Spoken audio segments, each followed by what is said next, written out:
Bilang ng mga lugar na nasa election watchlist umakyat na sa 19. Kaugnay niyan, umabot na sa 25 ang naaresto ng mga otoridad dahil sa paglabag sa umiiral na gun ban. May report si Eunice Samonte.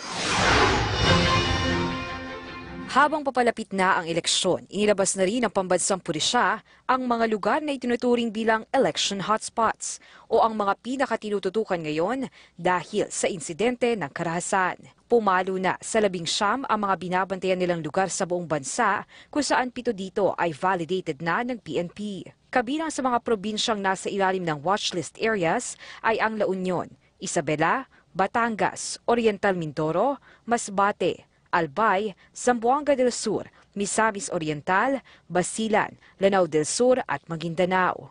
Maliban dito, inilabas na rin ang listahan ng mga bayan at lungsod na may matinding away politika gaya ng Sudipen at Balawan sa La Union, Jones sa Isabela, Lemery sa Batangas, Balud at Dibasalang sa Masbate, Daraga sa Albay kung saan napatay ang isang kongresista, Pagadian at Cagayan de Oro City sa Misamis Oriental.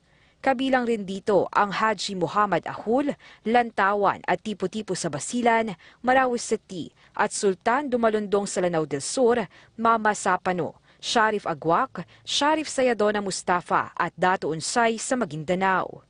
We have initially listed 18 pero nadagdagan as of today. Out of that 19 list, we have validated 7 that these areas are really concerned areas, hotspots or EWAs, na there were incidents of violence before, yung heated rivalry, and of course presence of insurgents and other threat groups.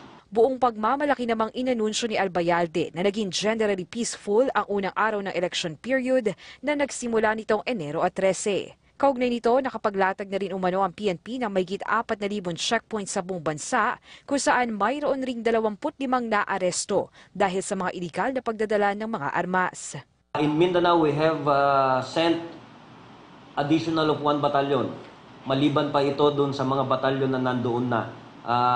That's for the plebiscite alone. We deployed 1 more battalion in Cotabato. Bukod sa mga election hotspots, magdaragdag rin umano ng puwersa ng pulisya para naman sa mga lugar na pagdarausan ng nalalapit na plebisito ng Bangsamoro Organic Law di lamang sa Mindanao, kundi sa buong bansa. Eunice Samonte para sa Bayan.